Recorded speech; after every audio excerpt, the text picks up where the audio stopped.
Assalamualaikum warahmatullahi wabarakatuh.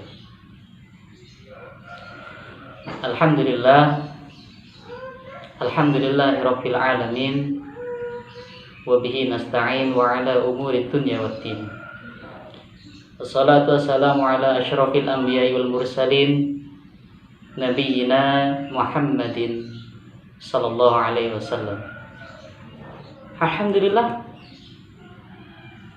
pada hari ini kita masih ditakdirkan oleh Allah Subhanahu wa taala diberikan kesehatan, diberikan kehidupan, diberikan kenikmatan yang luar biasa.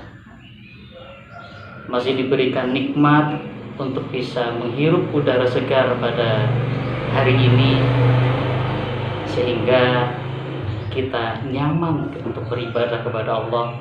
Itu merupakan sebuah nikmat yang tidak terkira menurut kita semuanya, nikmat yang tidak bisa dibeli oleh apapun. Pada pesantren Ramadan hari kedua ini, saya akan menyampaikan materi dengan tema, yaitu sebenarnya tema utama kita adalah bahwa Allah Maha Penerima Taubat, atau Allah mempunyai sifat Asmaul Husna, yaitu At-Tawwab. Hadirin yang dirahmati oleh Allah Subhanahu wa taala, anak-anakku yang Ustaz doakan, mudah-mudahan kalian selalu sehat walafiat. Ada sebuah cerita menarik tentang bahwa menceritakan tentang Allah Maha Menerima Taubat. Ini disampaikan oleh hadis Nabi Muhammad sallallahu alaihi wasallam. Hadis ini menceritakan tentang zaman terdahulu, ketika masanya Bani Israel. Ustaz, kok Nabi Muhammad hidup di zaman Bani Israel? Bukan seperti itu. Tetapi Nabi Muhammad diberikan pengetahuan yang luar biasa, tahu tentang masa lalu dan tahu tentang masa depan. Makanya hadis-hadis Nabi Muhammad SAW banyak menceritakan tentang kehidupan zaman terdahulu. Banyak juga yang sebagian menceritakan tentang pandangan Nabi pada hari yang akan datang, pandangan Nabi tentang kiamat, dan lain sebagainya. Ini merupakan sebuah kenikmatan yang diberikan Allah kepada Nabi Muhammad, sebuah kehebatan, sebuah mukjizat yang diberikan Allah kepada Nabi kita Nabi Muhammad SAW. Suatu ketika Nabi Muhammad SAW bersabda, "Kana fi man kana qablakum rajulun qatala tis'atun wa tis'ina nafasan." Suatu ketika ada seorang laki-laki dari Bani Israel tadi. Ya. Suatu ketika ada seorang Bani Israel, seorang laki-laki, dia mengaku, dia berkunjung kepada seorang yang dianggapnya alim. Kemudian dia mengaku bahwa, "Ya fulan," si orang Bani Israel tadi, "saya telah membunuh qatala tis'atun wa tis'ina nafasan." Dia mengaku telah membunuh 99 orang.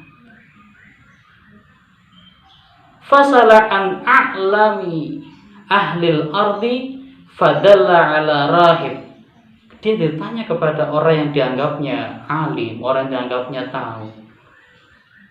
Fa'atahu, kemudian dia mendatanginya. Faqala innahu qatala tis'a wa tis'ina nafasan fahal lahu min taubah. Lalu bagaimana si orang yang telah membunuh tersebut menyampaikan, "Wahai orang alim, saya ini telah membunuh 99 orang. Fahallahu min taubah, apakah saya masih diperkenankan untuk bertaubat?" bertanya. Jawabnya bagaimana? Faqala la.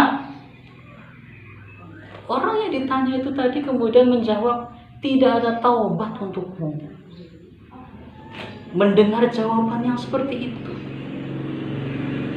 orang Bani Israel tadi yang telah mengakui membunuh 99 orang, mendengar jawaban yang seperti itu, dia tanya, apakah saya masih punya kesempatan untuk bertaubat atau tidak? Dijawab, tidak, kamu tidak pantas untuk bertaubat. Lalu bagaimana? Faqatalahu, dia membunuh orang yang ditanya itu tadi. Fakamala bihi mi'ah, maka total yang dibunuh itu menjadi mi'ah, menjadi 100. Ditambah siapa tadi? Ditambah yang tadi ditanya. Sebelumnya berapa? 99 ya. Kemudian tanya kepada orang yang dia anggap alim, orang yang anggap tahu. Dia jawab, tidak ada taubat untukmu. Kemudian malah yang jawab tersebut dibunuh. Maka kena berapa? 100. Setelah itu kemudian dia pergi. Dia menemui kembali orang yang dia anggap paling alim di bumi itu. Setelah dia kemudian bertemu dengan orang yang dianggap alim tersebut, dia mengakui, saya telah membunuh 100 orang. Apakah saya masih punya waktu untuk bertaubat? Kemudian orang alim itu menjawabnya, iya. Siapa yang menghalangi dia dari taubatnya? Pergilah ke daerah ini dan ini, karena sesungguhnya di sana ada orang yang senantiasa beribadah kepada Allah. Maka beribadahlah kamu kepada Allah bersama mereka, dan janganlah kamu kembali ke negerimu, karena negerimu adalah negeri yang sangat buruk.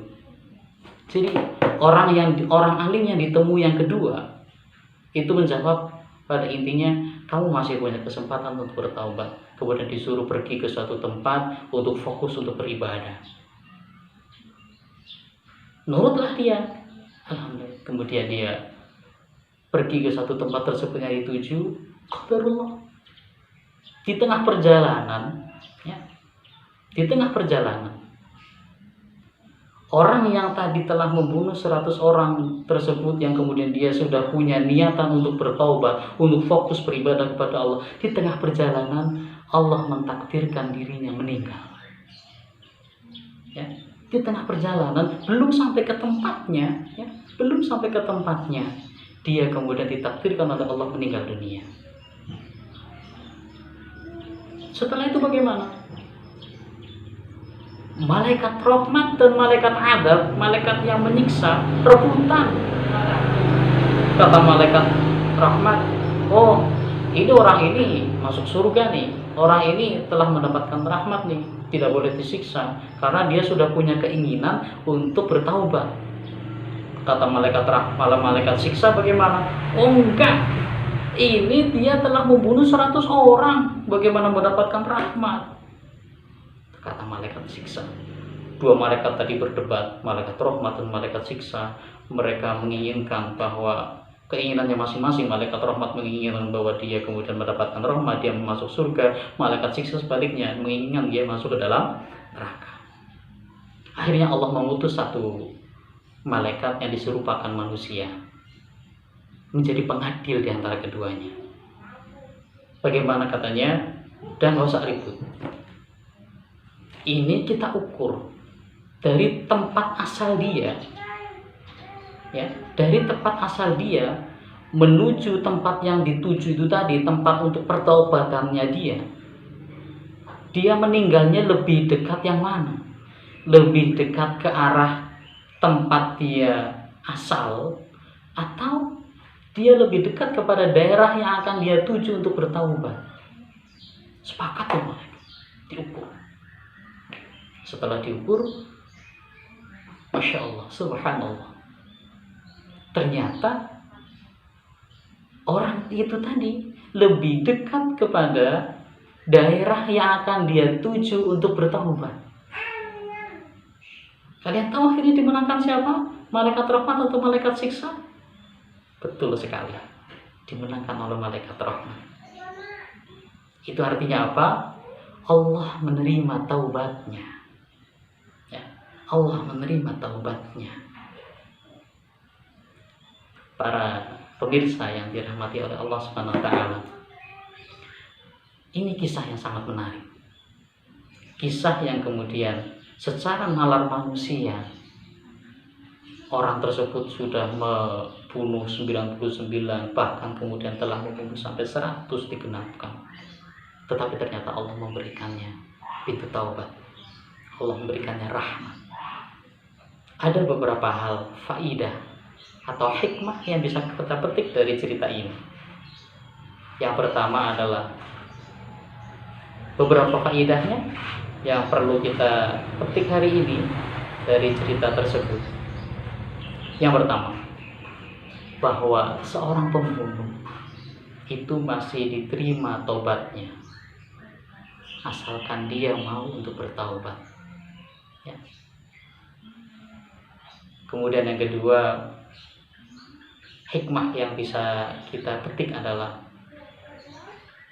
kita disyariatkan untuk bertaubat dari semua dosa, baik dosa kecil maupun dosa besar. Mungkin ketika Allah menerima taubat seorang pembunuh, dia menjamin keridhaan lawannya, dia kembalikan kezalimannya. Ini adalah satu rahmat yang luar biasa, satu keadilan yang luar biasa. Kemudian yang ketiga, ini penting, kita dilarang membuat orang lain putus asa dari Allah SWT. Kalian tahu tadi orang yang tanya, ketika tanya pada orang pertama, apa jawabannya? Ketika si pembunuh tadi tanya, apakah saya masih punya waktu untuk bertaubat? Dijawabnya tidak. Kemudian ini sebagai manusia, kita jangan membuat orang lain tai'asu min rahmatillah. Jangan membuat orang lain berputus asa dari rahmat Allah. Wala tai'asu min rahmatillah. Janganlah kalian semua berputus asa dari rahmat Allah. Karena rahmat Allah itu luas. Ya, karena rahmat Allah itu luas. Kemudian dari kisah ini kita bisa mengambil kesimpulan bahwa janganlah kita mengatakan sesuatu yang sebenarnya Allah tidak mempunyai sifat tersebut.